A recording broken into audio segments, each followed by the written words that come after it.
Assalamualaikum class. Today's topic is International Standard on Auditing 230 Audit Documentation. First of all, we will start from objective. What is the objective of this standard? The objective of the auditor is to prepare documentation that provides a sufficient and appropriate record on the basis for the auditor's report and evidence that audit was planned and performed in accordance with International Standard on Auditing and applicable legal and regulatory requirements. Object बहुत ज़्यादा clear है objective के इस standard में सबसे पहले documentation की requirement यही है कि आपने ऑडिट अच्छे से परफॉर्म किया है, सफिशिएंट एंड अप्रोप्रिएट रिकॉर्ड्स आपने मेंटेन किए हैं ऑडिट रिपोर्ट बनाने के लिए. ऑन द अदर हैंड आपने जो ऑडिट किया है वो प्रॉपरली स्टैंडर्ड के अकॉर्डिंगली लैंड किया है, उसके बाद उसको परफॉर्म किया है और साथ साथ सारे स्टैंडर्ड्स को मद्देनजर रखते हुए किया है और जो भी लीगल एंड रेगुलेटरी रिक्वायरमेंट हैं एक ऑडिट करने के लिए आपने उन सबको फॉलो किया है. प्रीवियस स्टैंडर्ड्स में हमने बात की थी कि डॉक्यूमेंटेशन रिक्वायरमेंट है रिगार्डिंग क्वालिटी कंट्रोल, तो उसमें क्वालिटी कंट्रोल को मेंटेन करने के लिए each and everything must be documented.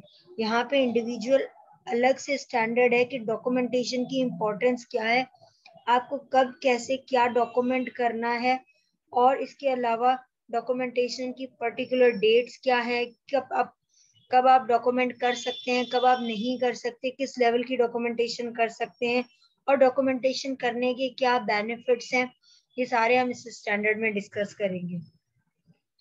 अब हम डिस्कस करते हैं definitions. First of all, what is audit documentation? The record of audit procedures perform, relevant audit evidence obtained and conclusions the auditor reached.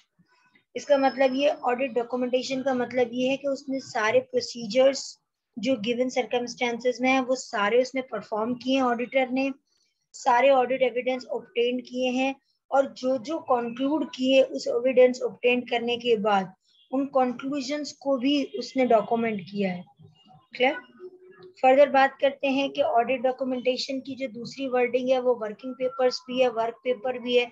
अगर आगे ये चीजें ये वर्ड्स यूज हो रहे हैं that's mean you are talking about audit documentation. Second definition की बात करते हैं, audit file. One or more folders or other storage media in physical or electronic form containing the records that comprises the audit documentation for a specific engagement. मैंने 2020 का audit किया तो 2020 से related जितने भी मेरे डॉक्यूमेंट्स हैं वो सारे मैं एक फाइल में मेंटेन करूंगी. आदर वो फाइल फिजिकल भी हो सकती है, आदर वो फोल्डर इलेक्ट्रॉनिकली भी हो सकता है.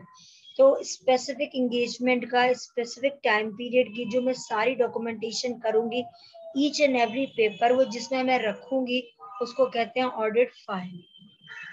Experienced auditor, an individual whether internal or external to the firm who has practical audit experience and a reasonable understanding of audit processes, international standards on auditing and applicable legal and regulatory requirement, the business environment in which entity operates, and fourth, auditing and financial reporting issues relevant to entities industry. एक experience auditor किसे कहा जाता है?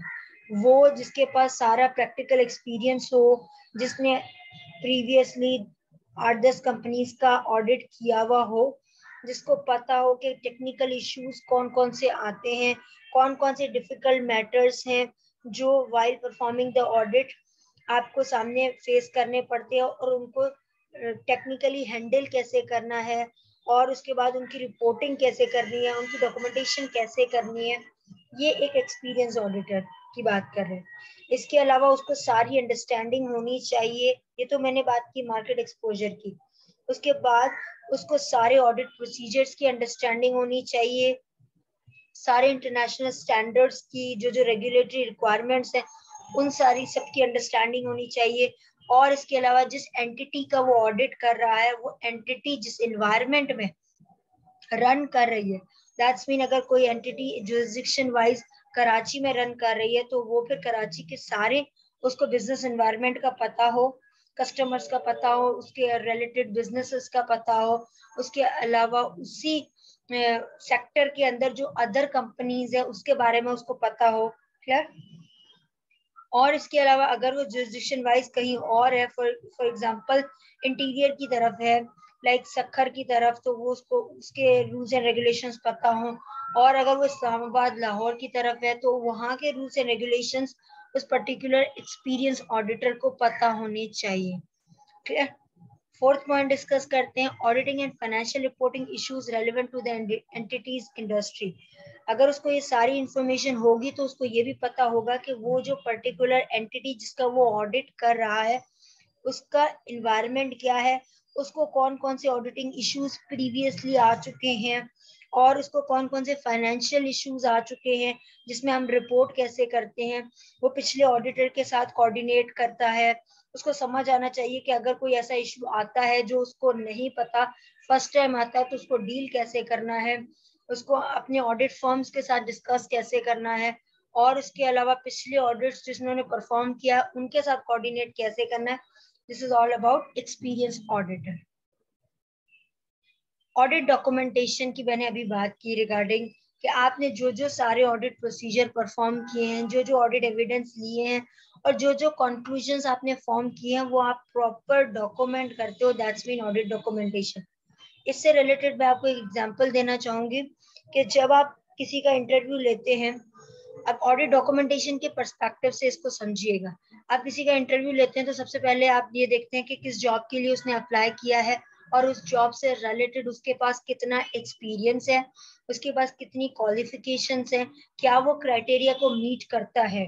सबसे पहली बात ये कि आप उनके डिग्रीज, उनके सर्टिफिकेट्स चेक करते हैं तो आपको पता चल जाता है हाँ मैंने जो एड दिया था वो उसके क्राइटेरिया को फुलफिल करता है। उसके बाद आपने एक्सपीरियंस देखा तो एक्सपीरियंस के लिए उस जिस जिस प्रीवियस ऑर्गेनाइजेशंस में उसने काम किया है आपने उसके सर्टिफिकेट्स देखे और उसके बाद आपने फाइनलाइज किया हाँ जितना रिक्वायर्ड एक्सपीरियंस है उतना एक्सपीरियंस इसके पास है in terms of paper as well. तो आप ये क्या कर रहे हो, ऑडिट डॉक्यूमेंटेशन कर रहे हो उस पर्टिकुलर एम्प्लॉय का जो जिसका आप पर्टिकुलरली इंटरव्यू कर रहे हैं, तो उसके सारे डॉक्यूमेंट्स आप चेक कर रहे हैं। क्लियर? उसके बाद जब आप उसको हायर करते हो तो उसके बाद उसको ऑफर लेटर देते हो तो ऑफर लेटर इन राइटिंग होता है। उसके बाद आपसे जो जो डॉक्यूमेंट्स उससे साइन करवाने होते हैं वो सारे डॉक्यूमेंट्स, सारे पॉलिसीज एंड प्रोसीजर्स उसको पता होने चाहिए और उसके बाद उनको उसकी फाइल में मेंटेन करके रखते हो। क्लियर? तो ये आप क्या कर रहे हो कि आप कल को कहते हो कि मैंने इस बंदे का इंटरव्यू किया था, इस पर्सन ने इंटरव्यू दिया था, इसके पास ये रेलिवेंट डॉक्यूमेंट्स थे, इसके पास ये रेलिवेंट एक्सपीरियंस था, और इसके बाद ऑर्गेनाइजेशन के जो नेसेसरी डॉक्यूमेंट्स थे वो इसने सारे साइन किए हुए हैं, that's mean this person is hired in this organisation. तो ये सारे क्या थे, उसके प्रॉपर आपने रिकॉर्ड्स मेंटेन किए थे और वो इन फ्यूचर कल को बहुत सारी चीजों के कॉन्फ्लिक्ट्स को अवॉइड करता है। क्लियर? पर्पस क्या है ऑडिट डॉक्यूमेंटेशन का, बेनिफिट्स क्या है, वो हम आगे नेक्स्ट टॉपिक में पढ़ते हैं कि क्या जरूरत है ऑडिट डॉक्यूमेंटेशन करने की।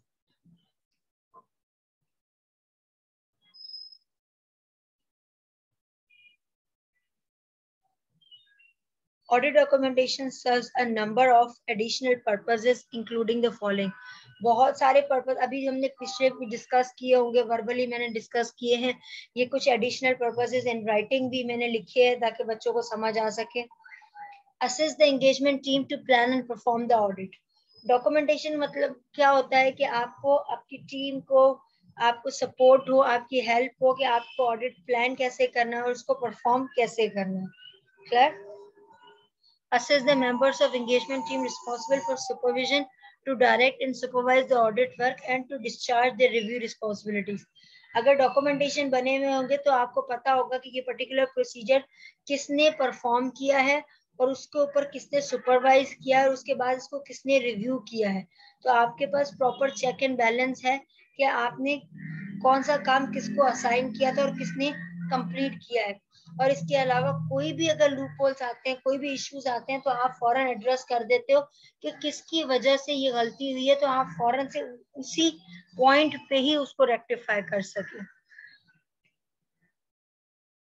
फिर हम बात करते हैं enable the engagement team to be accountable for its work.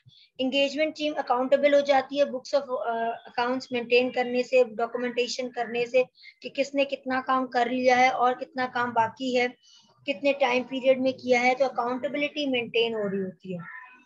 Retain a record of matters for continuing significance to future audits. और ये डॉक्यूमेंट्स वो बना के रखने का पर्पज ही यही होता है कि जो फ्यूचर ऑडिट्स हो तो फ्यूचर ऑडिट्स में ये एज अ सपोर्ट रिकॉर्ड हो. और आपको कुछ मैटर्स आपको सारे याद नहीं होते तो आपको इतना अंदाजा होता है कि इससे रिलेटेड एक मैटर प्रीवियस केस भी आया था, तो आप उसको अच्छे से वेरीफाई करते हो, देखते हो कि उसको पहले किस तरह से टेक्निकली हैंडल किया था और अब क्या टर्म्स एंड कंडीशंस है, एनवायरनमेंट क्या है, सिचुएशन क्या है, और उसके हिसाब से आप किस तरीके से इस सिचुएशन को हैंडल कर सकते हैं. Next, enable the conduct of quality control review and inspection in accordance with international standard on quality control. आपको क्वालिटी कंट्रोल रिव्यूज आपने किए हुए होते हैं. जब हमने प्रीवियसली स्टैंडर्ड पढ़ा था रिव्यूज का, उसमें हमने ये देखा था कि रिव्यूज में डॉक्यूमेंटेशन की क्या रिक्वायरमेंट है. आप ईच एंड एवरीथिंग डॉक्यूमेंट करते हो, किसने रिव्यू किया, किसने कौन कौन से सिग्निफिकेंट मैटर्स आइडेंटिफाई किए, फिर उन सिग्निफिकेंट मैटर्स को रिजॉल्व कैसे किया, रिजॉल्व करने के बाद उसको इम्प्लीमेंट कैसे किया. क्लियर. प्रॉपरली इंस्पेक्ट किसने किया, चीजें बहुत ही क्लियर कट आ जाती हैं कि किसने कौन सा काम कैसे किया है, कौन कौन से प्रोसीजर्स परफॉर्म किए हैं, और प्रोसीजर्स के बाद कौन कौन से ऑडिट एविडेंस गैदर हुए हैं. वो ऑडिट एविडेंस सामने रखते हुए आपने ये देखा कि कौन कौन से कंक्लूजन्स फॉर्म हुए हैं.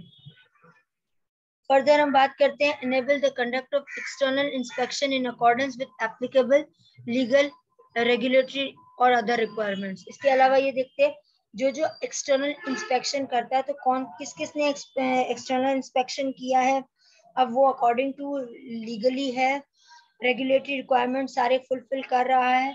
ये सारी डॉक्यूमेंटेशन मेंटेन करने से आपको each and everything with respect to time, with respect to person clearly mentioned होता है. आपको वापस क्रॉस रेफरेंस के लिए भी यूज कर सकते हैं. तो बहुत सारे बेनिफिट्स हैं ऑडिट डॉक्यूमेंटेशन के. Next heading is timely preparation of audit documentation. The auditor shall prepare audit documentation on timely basis.